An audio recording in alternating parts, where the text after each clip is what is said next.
Assalamualaikum warahmatullahi wabarakatuh.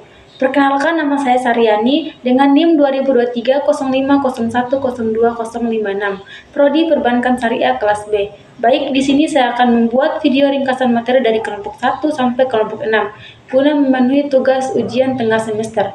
Baik, kita masuk pada materi kelompok 1, yaitu tentang studi kelayakan bisnis. Studi kelayakan bisnis adalah proses evaluasi yang dilakukan untuk menilai kelayakan suatu usaha sebelum dijalankan.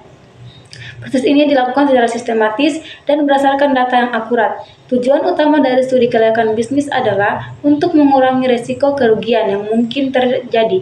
Setiap usaha memiliki kemungkinan gagal, namun dapat ditekan dengan perencanaan yang baik. Adapun aspek-aspek studi kelayakan bisnis yaitu yang pertama aspek pasar, yang dimana yang berkaitan dengan permintaan. Yang kedua aspek pemasaran, yang dimana yang berkaitan dengan strategi dalam menjual produk. Yang ketiga aspek teknis atau operasional, yang berkaitan dengan proses produksi dan penggunaan teknologi. Selanjutnya kita masuk pada materi kelompok 2, yaitu tentang aspek pemasaran.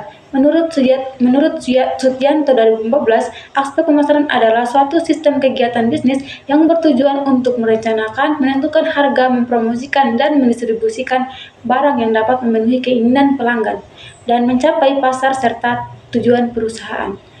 Kelompok pasar dikelompokkan menjadi 4 golongan, yaitu yang pertama pasar konsumen, yang dimana sekelompok pembeli yang membeli barang untuk dikonsumsi bukan dijual. Yang kedua pasar industri, yang dimana pasar yang terdiri dari individu-individu lembaga. Yang ketiga pasar penjual, yang dimana membeli barang-barang untuk dijual. Sedangkan segmentasi pasar artinya membagi pasar menjadi beberapa kelompok pembeli yang berbeda yang mungkin memerlukan marketing berbeda. Selanjutnya kita masuk pada materi kelompok 3, yaitu tentang aspek yuridis dan aspek teknis. Desain produk adalah atribut yang sangat penting untuk mempengaruhi konsumen agar konsumen tertarik dan kemudian membelinya. Desain yang baik akan menghasilkan gaya yang menarik dan kinerja yang baik. Selanjutnya ada proses produksi, yang dimana yaitu cara, metode, atau teknik untuk menambah kegunaan barang atau jasa dengan menggunakan sumber-sumber seperti alat dan mesin. Selanjutnya pemilihan alat dan teknologi, yang dimana bertujuan untuk memastikan proses pembuatan barang atau jasa berjalan efisien, berkualitas, dan menguntungkan secara ekonomi, sehingga mampu mengurangi biaya selanjutnya.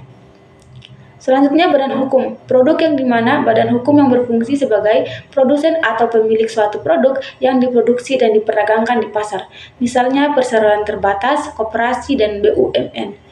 Selanjutnya kita masuk pada materi kelompok 4, yaitu tentang aspek finansial. Menurut Sugianto tahun 2010, aspek finansial dalam studi kelayakan bisnis bertujuan untuk menganalisis sumber dana untuk menjalankan suatu usaha, untuk menganalisis besarnya biaya investasi yang akan diperlukan, untuk menganalisis besarnya modal kerja yang akan diperlukan, dan untuk memberikan perkiraan laba rugi usaha yang akan dijalankan. Pengertian aspek keuangan menurut Brigham dan Houston 2019, aspek keuangan adalah bidang yang berhubungan dengan alokasi aset dan kewajiban dalam keadaan tidak pasti, serta analisis manajemen dan pengendalian risiko keuangan. Adapun jenis-jenis biaya investasi yaitu pembelian lahan, contohnya tanah untuk alokasi pabrik, pembangunan gedung, contohnya konstruksi bangunan, pembelian mesin dan peralatan, produksi, contohnya mesin cetak, mesin produksi, dan alat berat. Peralatan kantor, contohnya komputer. Selanjutnya kita masuk pada materi kelompok 5, yaitu tentang aspek sosial dan ekonomi. Aspek sosial adalah hubungan dengan masyarakat, kemampuan melakukan interaksi dengan masyarakat, dan target kontribusi dengan sesama kehidupan. Sedangkan aspek ekonomi adalah cara pandang terhadap segala kegiatan manusia yang berkaitan dengan upaya pemenuhan kebutuhan hidup. Adapun hambatan di bidang ekonomi yaitu yang pertama kebijakan bisnis pemerintah, yang kedua pertumbuhan penduduk, yang ketiga pendapatan nasional pertumbuhan, industri dan anggaran pemerintah. Manfaat usaha terhadap masyarakat itu pendatang dengan masyarakat lokal, membuka peluang kerja bagi masyarakat. Selanjutnya kita masuk pada materi kelompok 6, yaitu tentang aspek lingkungan. Aspek lingkungan adalah analisis yang dilakukan untuk Mengetahui dampak suatu proyek atau usaha terhadap lingkungan hidup, baik dampak fisik maupun sosial. Tujuan analisis aspek lingkungan yaitu untuk mengetahui dampak usaha terhadap lingkungan hidup, untuk mengurangi risiko kerusakan lingkungan melalui analisis lingkungan, meningkatkan citra perusahaan. Selanjutnya, AMDAL dalam studi kelayakan bisnis.